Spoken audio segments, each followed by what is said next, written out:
بسم اللہ الرحمن الرحیم۔ فرماتے ہیں ما ولا بر ماضی برائے نفی می آیت۔ کل کے سبق میں بیٹا آپ نے ماضی کے وزن پڑھے، مضارع کے وزن پڑھے۔ کل کے سبق میں یہ بھی بتایا کہ ماضی کے وزن فعال، فعل، فعول 3 آتے ہیں، اور صاحب کتاب نے یہ بھی بتایا کہ فعال کا مضارع آئے گا تو کتنے طریقے سے آئے گا، فعول کا مضارع آئے گا تو کتنے طریقے سے آئے گا، فعل کا مضارع آئے گا تو کتنے طریقے سے آئے گا۔ یعنی جو آپ نے منشعب کے اندر ابواب پڑھے ہیں نا، ثلاثی مجرد کے 6 ابواب جو آپ نے پڑھے ہیں، وہ 6 ابواب کے ماضی اور مضارع صاحب کتاب نے کل کے سبق میں بتا دیے تھے۔ ساتھ ہی ساتھ ماضی مثبت کی گردانیں بھی عین کلمے کے فتح، عین کلمے کی کسرہ، عین کلمے کے ضمے کے ساتھ، یعنی تینوں حرکتوں کے ساتھ ماضی معروف اور ماضی مجہول مثبت کی گردانیں بھی کل آپ کو صاحب کتاب نے دکھائی تھی۔ آپ لوگوں میں سے سبھی نے امید ہے کہ ماضی کی گردانیں یاد کر لی ہوں گی، لیکن میں چاہتا ہوں کہ آپ لوگوں سے یہ گردانیں کچھ بچوں سے سن لوں۔ ماضی مثبت معروف کی گفتگو تھی اور ماضی مثبت مجہول کی گفتگو تھی۔ آج ہم گفتگو کریں گے اس بات پر کہ ماضی منفی معروف یا ماضی منفی مجہول، یعنی ماضی کو منفی کیسے کرتے ہیں۔ ماضی مثبت وہ ماضی ہوگا کہ گزرے ہوئے زمانے میں کسی کام کا ہونا یا کرنا جس سے سمجھ میں آئے، اور ماضی منفی وہ ماضی ہوگا جس سے گزرے ہوئے زمانے میں کسی کام کا نہ ہونا یا نہ کرنا سمجھ میں آئے۔ ٹھیک ہے، یعنی نفی ہو جائے گی، نہ ہونا یا نہ کرنا سمجھ میں آئے گا گزرے ہوئے زمانے میں، تو اسے ماضی منفی کہیں گے۔ بیٹا ماضی کو منفی بنانے کا طریقہ کیا ہوگا؟ بالکل آسان۔ عربی زبان میں ما اور لا، میم الف زبر ما، لام الف زبر لا، تو ما اور لا یہ 2 حرف ایسے ہیں کہ فعل ماضی پر جب یہ آتے ہیں یا فعل مضارع پر جب یہ آتے ہیں تو بیٹا یہ نفی کا معنی پیدا کر دیتے ہیں، یعنی یہ تو نفی کے لیے ویسے ہی ہوتے ہیں، لیکن ماضی پر جب آ جائیں گے تو ماضی کو مثبت کو منفی کر دیں گے، مضارع پر آ جائیں گے تو مضارع کو بھی مثبت کو منفی کر دیں گے۔ یہ تو ماضی پہ ابھی تو ہم گفتگو ماضی کی کر رہے ہیں کہ اگر ماضی مثبت کی گردان جو آپ نے پڑھی فعال، فعلا، فعالو، فعالت، تو فعالا کا معنی تھا اس نے کیا، فعلا ان دونوں نے کیا، فعالو ان سب نے کیا۔ اب اسی پر بیٹا ہم ما داخل کر دیں اور ہم کہیں ما فعلا، تو معنی ہوگا اس نے نہیں کیا، ما فعلا ان دونوں نے نہیں کیا، ما فعلو ان سب نے نہیں کیا۔ اسی طریقے سے آخر تک چلے جاؤ، ما فعلتو، ما فعلنا، میں نے نہیں کیا، ہم سب نے نہیں کیا۔ ٹھیک ہے نا؟ تو ما دیکھو ہم نے ماضی مثبت پر داخل کیا، ماضی مثبت کے صیغوں کے شروع میں ما لے کر آ گئے تو وہی ماضی منفی بن گیا نا۔ اب جب ماضی منفی بن گیا تو اب ماضی منفی کو سمجھنا یا ماضی منفی بنانے کا طریقہ آپ کو معلوم ہو گیا۔ ٹھیک ہے،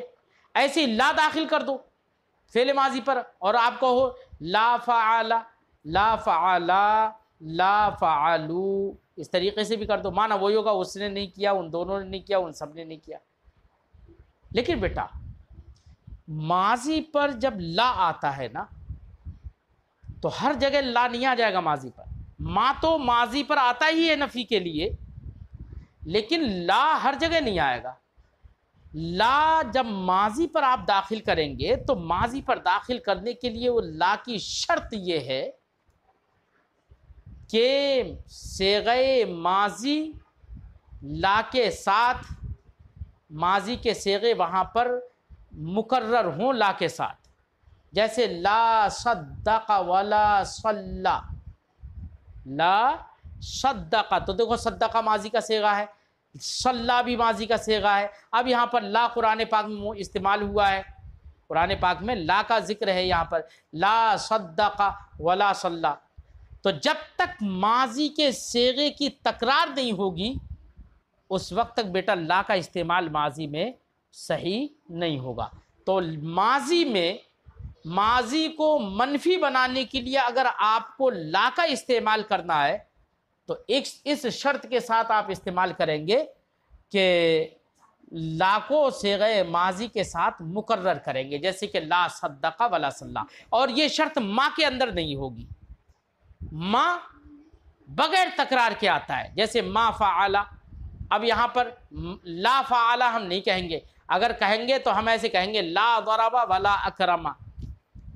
نہ مارا نہ تعظیم کی، ایسے اگر ہم کہیں تکرار کے ساتھ تب تو لا کا استعمال کریں گے، ورنہ تو لا کا استعمال ماضی میں نہیں کریں گے بلکہ ما کا استعمال کریں گے، ٹھیک ہے۔ فرماتے ہیں ما و لا بر ماضی برائے نفی می آیت، ما اور لا ماضی پر نفی کے لیے آتے ہیں، مگر شرط دخول لا بر ماضی ای است، فرماتے ہیں لیکن لا کا ماضی پر داخل ہونے کی شرط یہ ہے کہ بے تکرار نمی آیت، کہ بغیر تکرار کے نہیں آتا ہے، جب تک مقرر نہیں کیا جائے گا نہیں آئے گا۔ جیسے فلا صدق ولا صلی، فلا صدق تو اس نے نہ تصدیق کی، ولا صلی اور نہ ہی نماز پڑھی۔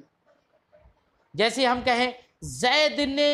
نہ کھایا نہ پیا، نہ کھایا نہ پیا، تو ہم کہیں گے فلا اکل ولا شربا، تو نہ اس نے کھایا نہ پیا، ٹھیک ہے۔ تو تکرار ہم نے کر دی تو لا لے کر آگے ماضی پر، اور اگر ہم تکرار نہ کریں تو ہم لا نہیں لائیں گے نفی کے لیے ماضی پر بلکہ ما لے کر آگے، یاد ہو گیا ہوگا۔ اب جب ماضی مثبت کو منفی بنانے کا طریقہ معلوم ہو گیا کہ ان کے شروع میں ما یا لا داخل کر دو تو ماضی منفی بن جاتا ہے، تو بیٹا ماضی منفی کی بھی ویسی گردان ہوگی۔ اب ماضی منفی معروف کی گردان، ماضی منفی مجہول کی گردان، ہے نا، یہی سب گردانیں ہوں گی نا۔ تو جیسے صیغے 13 صیغے پہلے آپ نے پڑھے ویسے 13 صیغے ان کے بھی بنا لینا۔ صاحب کتاب وہی اشارہ کر دے رہے ہیں، فرماتے نفی فعل ماضی معروف، فعل ماضی معروف منفی کی گردان دیکھو، ما فعل ما فعلا ما فعلو، اور تینوں حرکتوں کے ساتھ پڑھ لو، ما فعلا ما فعلا ما فعلو، اور ضمے کے ساتھ بھی پڑھ لو، ما فعلا ما فعلا ما فعلو، تا آخر تک ایسے ہی پڑھتے چلے جاؤ۔ ایضاً لا فعلا لا فعلا لا فعلا لا فعلو الی آخر، تا آخر تک چلے جاؤ، یعنی لا کو داخل کر کے۔ لیکن یاد رکھنا یہ تو انہوں نے سمجھانے کے لیے ایک مثال دے دی ہے، ورنہ وہ بات یاد رکھنا کہ لا فعل ماضی پر آئے گا تبھی جبکہ تکرار ہوگی۔ ایسی اسی کو عین کلمے کے فتح کے ساتھ لا فعلا پڑھا تھا، ویسے عین کلمے کے ضمے کے ساتھ بھی پڑھ سکتے ہو، لا فعلا لا فعلا کسرے کے ساتھ بھی، تینوں وزن کے ساتھ ایسی گردانیں کر لو۔ نفی فعل ماضی مجہول، فعل ماضی مجہول کی نفی کی مثال گردان، جیسے ما فعلا، ماضی مجہول تو ایک ہی وزن پر آتا ہے فعلا کے وزن پر، تو وہی اسی پر ما داخل کر دو، ما فعلا، ایسی لا فعلا، آخر تک ایسی گردان کر دو متکلم تک، ہیں کر لوگے نا گردان۔ مضارع را یازدہ صیغہ است، اب صاحب کتاب فرماتے ہیں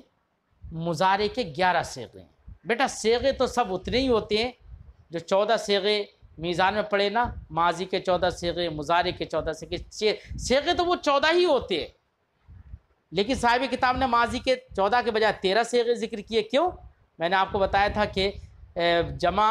تثنیہ مذکر حاضر اور تثنیہ مؤنث حاضر دونوں میں تثنیہ ایک سا آ رہا ہے، فعلتما، تو دونوں جب ایک ہی سے ہے تو ایک ہی کو ذکر کر دیا، تو جب ایک کو ختم کر دیا ایک کو ذکر کیا تو 14 کے بجائے 13 رہ گئے۔ اب مضارع میں بھی بیٹا، مضارع میں جو صیغے ایک سے آتے ہیں صاحب کتاب ان صیغوں کو ختم کر کے اور فرمائیں گے کہ کل 11 صیغے آئیں گے فعل مضارع میں، 11 صیغے صرف۔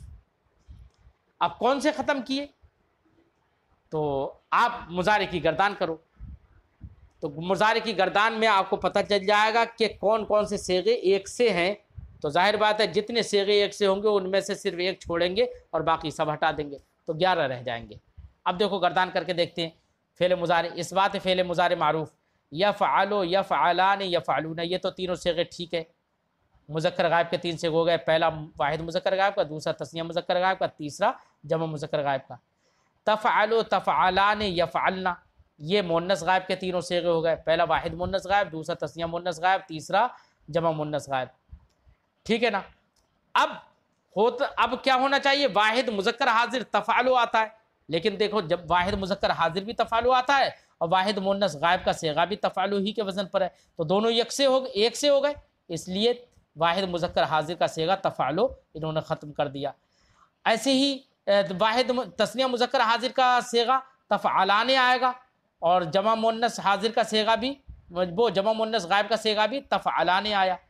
ہے نا، تو وہ بھی ایک ہی صورت کے ہو گئے، اس لیے جمع تثنیہ مذکر حاضر کا صیغہ انہوں نے ختم کر دیا، 2 صیغے ختم کر دیے، 14 میں سے 2 ختم ہوئے، بچے 12۔ اب تفعلون جمع ذکر کر دیا، اور واحد مؤنث حاضر تفعلینا، ٹھیک ہے، اور تفعلینا کے بعد بھی تثنیہ مذکر حاضر تثنیہ مؤنث حاضر کیا آئے گا، تفعلان، تو تفعلان تو پہلے سے پہلے ہی آ چکا ہے، تو ایک یہ بھی پہلی والی شکل کا ہو جائے گا، تو اس کو بھی ختم کر دیا، بچے کتنے، 11 بچ گئے نا، تو وہی کہہ رہے ہیں تفعلینا تفعلنا جمع مؤنث حاضر کا صیغہ ہے، افعلو نفعلو، تو سب صیغے سمجھ میں آ گئے، تو 3 صیغے صاحب کتاب نے ختم کر دیے، کیوں، اس لیے کہ وہ ایک ہی شکل اور ایک ہی صورت کے ہیں، ایک سے ہیں، اس لیے ان کو الگ سے بیان کرنے کی ضرورت نہیں تھی، ہر آدمی ایک صیغہ ذکر کر دیا تفعلان، تو سمجھ جائے گا کہ اس کا بھی تثنیہ ایسی وزن پر آئے گا، اس کا بھی تثنیہ ایسی وزن پر آئے گا، ٹھیک ہے۔ فرماتے ہیں کہ یہ یفعلو یفعلان یفعلون جو گردان ابھی ہم نے پڑھی، اور چاہو آپ پوری گردان وہ یاد کر لینا، یفعلو یفعلان یفعلون، تفعلو تفعلان یفعلنا، تفعلو تفعلان تفعلون، تفعلین تفعلان تفعلنا، افعلو نفعلو، پورے 14 صیغے یاد کر لینا چاہو تو، ٹھیک ہے۔ اور چاہو تو یہاں پر میں نے آپ کو وجہ بتا دی کہ کون کون سے صیغوں کو انہوں نے حذف کیا ہے۔ فرماتے یہ یفعلو یفعلان جو گردان پڑی، اس کو ہم تینوں حرکتوں کے ساتھ پڑھ سکتے ہیں، یعنی فعل مضارع عین کے فتح کے ساتھ بھی آتا ہے یفعلو، عین کے کسرے کے ساتھ بھی آتا ہے یفعلو جیسے کہ یضربو، اور عین کے فتح ضمے کے ساتھ بھی آتا ہے جیسے کہ یفعلو جیسے کہ یکرمو، تو تینوں حرکتوں کے ساتھ آپ اس کی گردان کر لیں گے۔ فرماتے ہیں بحرکات ثلاثہ عین، عین کی تینوں حرکتوں کے ساتھ، ٹھیک ہے، یفعلو یفعلو یفعلو۔ فرماتے ہیں کہ ان صیغوں میں صیغہ اولا برائے مذکر غائب است، پہلے 3 صیغے مذکر غائب کے لیے ہیں، پہلے 3 صیغے کس کے ہیں، مذکر غائب کے، یفعلو یفعلان یفعلون، مذکر غائب کے 3 صیغے ہو گئے۔ اول واحد، پہلا صیغہ یفعلو وہ صرف واحد مذکر غائب کا ہے، دوم تثنیہ، اور دوسرا صیغہ یفعلان ہے، یہ تثنیہ مذکر غائب کا ہے، سوم جمع، اور تیسرا صیغہ یعنی یفعلون وہ جمع مذکر غائب کا ہے، جمع مذکر غائب کا۔ فرماتے ہیں کہ یہ 3 صیغوں کے بعد ازاں ان 3 صیغوں کے بعد صیغہ مؤنث غائب ہے، 3 صیغے مؤنث غائب کے ہیں، اور 3 صیغے جو مؤنث غائب ہیں فرماتے بہمون وضع اسی طریقے پر، یعنی پہلا صیغہ واحد مؤنث غائب کا، دوسرا صیغہ تثنیہ مؤنث غائب کا، تیسرا صیغہ جمع مؤنث غائب کا۔ فرماتے مگر دراں تفعلو برائے واحد مذکر حاضر نیز آیت، لیکن کہہ رہے ہیں کہ دراں یعنی مضارع کے اندر، دراں اس میں یعنی مضارع میں، مگر دراں مگر اس میں یعنی مضارع میں تفعلو کا جو وزن ہے، واحد مؤنث غائب کا جو وزن ہے تفعلو، کہہ رہے ہیں کہ یہی وزن برائے واحد مذکر حاضر نیز آیت، یہی واحد مذکر حاضر کا بھی وزن آتا ہے، جب یہی آتا ہے تو اس لیے واحد مذکر حاضر کا الگ سے صیغہ ذکر نہیں کیا۔ فرماتے ہیں پس بجائے 2 صیغہ است، لہذا یہی تفعلو ایک ہی 2 صیغوں کی جگہ پر ہے، تو ایک کو حذف کر دیا، تو 2 کی جگہ پر ایک ہی ہو گیا، تو اس لیے اب ایک کو حذف کیا تو اب ہو گئے 14 کے بجائے 13 صیغے ہو گئے۔ ایسے ہی فرماتے ہیں وَتَفْعَلَانِ برائے تثنیہ مذکر حاضر و مؤنث حاضر نیز آیت، اور تفعلان جو ہے جو کہ واحد تثنیہ مؤنث غائب کا ہے تفعلان، یہی تفعلان تثنیہ مذکر حاضر اور تثنیہ مؤنث حاضر کے بھی آتے ہیں، تو وہ بھی دونوں صیغے اسی کی طرح ہو گئے، اس لیے ان دونوں صیغوں کو ہٹا دیا، تو 3 صیغے ہٹ گئے، تو 14 میں سے 3 ہٹا دو تو 11 ہی صیغے تو بچے، اسی لیے بتایا تھا کہ مضارع کے 11 صیغے آتے ہیں۔ فرماتے ہیں پس بجائے صیغہ است، لہذا تفعلان یہ 3 صیغوں کی جگہ میں ہے۔ فرماتے ہیں اس کے بعد تفعلون، صیغہ جمع مذکر حاضر است، یہ تفعلون صیغہ جمع مذکر حاضر ہے۔ اور اس کے بعد کہہ رہے ہیں کہ تفعلینا واحد مؤنث حاضر، یہ واحد مؤنث حاضر کا صیغہ ہے، وتفعلنا جمع مؤنث حاضر، اور تفعلنا یہ جمع مؤنث حاضر کا صیغہ ہے۔ فرماتے ہیں اس کے بعد دو صیغے بچے، ایک افعلو ایک نفعلو، تو کہہ رہے ہیں کہ افعلو واحد مذکر و مؤنث متکلم، افعلو جو ہے وہ واحد کے لیے ہے، کس کے لیے؟ واحد متکلم کے لیے۔ اب وہ واحد متکلم چاہے مذکر ہو یا مؤنث ہو، فرماتے ہیں افعلو واحد مذکر و مؤنث متکلم، افعلو یہ واحد مذکر مؤنث متکلم کے لیے، یعنی واحد متکلم کے لیے چاہے وہ مذکر ہو اور چاہے مؤنث ہو۔ لہذا عورت کہے گی کہ میں کر رہی ہوں، تب بھی وہ افعلو کہے گی، مرد کہے گا میں کر رہا ہوں، تب بھی وہ افعلو کہے گا۔ وَنَفْعَلُ، اور آخری صیغہ جو ہے نفعلو ہے۔ نفعلو کس کس کے لیے آتا ہے؟ تو فرماتے ہیں کہ دیکھو نفعلو تثنیہ اور جمع کے لیے بھی ہے، تثنیہ کے لیے بھی ایک ہی صیغہ آتا ہے نفعلو، اور جمع کے لیے بھی ایک ہی صیغہ آتا ہے۔ ایسے ہی یہ نفعلو تثنیہ مذکر کے لیے بھی آتا ہے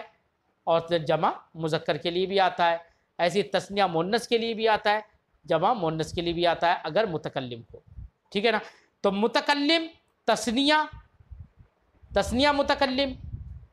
اب بیٹا بولنے والا تو ایک ہی ہوتا ہے، تو اور اس میں کئی شریک ہو جاتے ہیں، تو اس کو متکلم مع غیر کہتے ہیں، ٹھیک ہے نا۔ فرماتے وَنَفْعَلُ، اور نفعلو تثنیہ و جمع مذکر و مؤنث، تثنیہ کے لیے بھی ہوتا ہے، جمع کے لیے بھی ہوتا ہے، مذکر کے لیے بھی ہوتا ہے، مؤنث کے لیے بھی ہوتا ہے، لیکن کس کے لیے؟ کہہ رہے ہیں متکلم مع الغیر، یہ نفعلو متکلم مع الغیر ہے، یعنی اس میں ایک متکلم ہوگا اور غیر بھی اس کے ساتھ شریک ہوں گے، تو متکلم مع الغیر۔ جیسے میں نے کہوں ہم سب لوگ بیٹھے ہوئے ہیں، ہم سب لوگ پڑھ رہے ہیں، تو ہم کہیں کہ ہم سب لوگ پڑھ رہے ہیں، تو پڑھ تو میں ایک رہا ہوں، لیکن یا کوئی ایک آدمی سب کے سامنے سب کی طرف سے وکالت کر دیتا ہے نا، تو آدمی کہتا ہے ارے تم سب لوگوں نے تو یہی کہا، حالانکہ اس سے ایک وکالت کرنے والے ایک آدمی ہی نے ہی بولا ہے، لیکن کہتے ہیں کہ تم سب لوگوں نے یہ کہا، کیونکہ اس کی طرف سے اس نے وکالت کی ہے، تو سب کی طرف حکم راجع ہوگا۔ تو اب ایسی صورت میں اسی کو متکلم مع الغیر کہیں گے، ٹھیک ہے۔ جیسے میں اور آپ سب مل کر کوئی ایک فیصلہ کریں، پھر میں بولوں اور کہوں کہ ہم سب کا یہ کہنا ہے، تو اب بول تو میں اکیلا ہی رہا ہوں، لیکن آپ سب لوگوں کے ساتھ میں تو اس لیے اس کو متکلم بالغیر کہیں گے، اس لیے اس کے لیے صیغہ استعمال کریں گے متکلم مع الغیر کا، یعنی نفعلو یا نقولو، ٹھیک۔ اثبات مضارع مجہول، یہ تو بیٹا مضارع معروف مثبت کی گردان ہو گئی، اب مضارع مجہول کی گردان، تو مضارع مجہول کی گردان میں کیا ہے؟ علامت مضارع کو صرف ضمہ دے دینا ہے، باقی گردان وہی رہے گی، جیسے یفعلو تھا اب یہاں پر یفعلو کر دیا جائے گا، علامت مضارع کو ضمہ دے دیا جائے گا، باقی پوری گردان ویسی ہوگی۔ وہی فرمانا ہے یفعلو یفعلان یفعلون تفعلو تفعلان یفعلنا تفعلون تفعلین تفعلنا افعلو نفعلو، ٹھیک۔ یہ مضارع مثبت مجہول کی گردان ہو گئی۔ اب بیٹا مضارع منفی معروف کی گردان اور مضارع منفی مجہول کی گردان۔ اب مضارع کو چونکہ منفی بنانا ہے تو لا داخل کرنا ہے، لہذا جو یفعلو تھا مضارع معروف اسی پر لا داخل ہو، کہہ دو لا یفعلو، تو یہی مضارع منفی معروف ہو جائے گا لا یفعلو۔ اب جو یفعلو کا معنی تھا وہ کرتا ہے یا کرے گا، اب لا یفعلو کا معنی ہوگا وہ ایک مرد نہیں کرتا ہے یا نہیں کرے گا، ٹھیک ہے۔ ایسے ہی فعل مضارع مجہول پر لا داخل کر دو، یہ جیسے یفعلو تھا فعل مضارع مجہول، اس پر لا داخل کر دو، کہہ دو لا یفعلو، تو یہی فعل مضارع منفی مجہول ہو جائے گا، ٹھیک ہے۔ پوری گردانیں وہی کر لینا جو کہ یفعلو یفعلان یفعلون کی جیسے وہ گردانیں کی تھیں ویسے لا داخل کر کے منفی بنا کر پوری گردانیں کر لینا۔ صاحب کتاب اشارہ فرما دے رہے ہیں، فرماتے نفی مضارع معروف لا یفعلو لا یفعلو لا یفعلو، عین کلمے کی تینوں حرکتوں کے ساتھ، ہے نا، الی آخر تک۔ ایسے لا داخل کر دیا، ایسے ما بھی داخل کر کے منفی بنا سکتے ہیں، جیسے کہ ما یفعلو ما یفعلو ما یفعلو۔ نفی مضارع مجہول، مضارع منفی مجہول کی مثال، تو فعل مضارع پر لا داخل کر دو ما داخل کر دو، جیسے کہ لا یفعلو اور ما یفعلو، ٹھیک۔ تو یہاں تک بیٹا فعل مضارع منفی مجہول تک آپ نے پڑھا، بس آپ لوگ گردان ایک رٹ لیں گے، ساری گردانیں آپ کو یاد ہو جائیں گی۔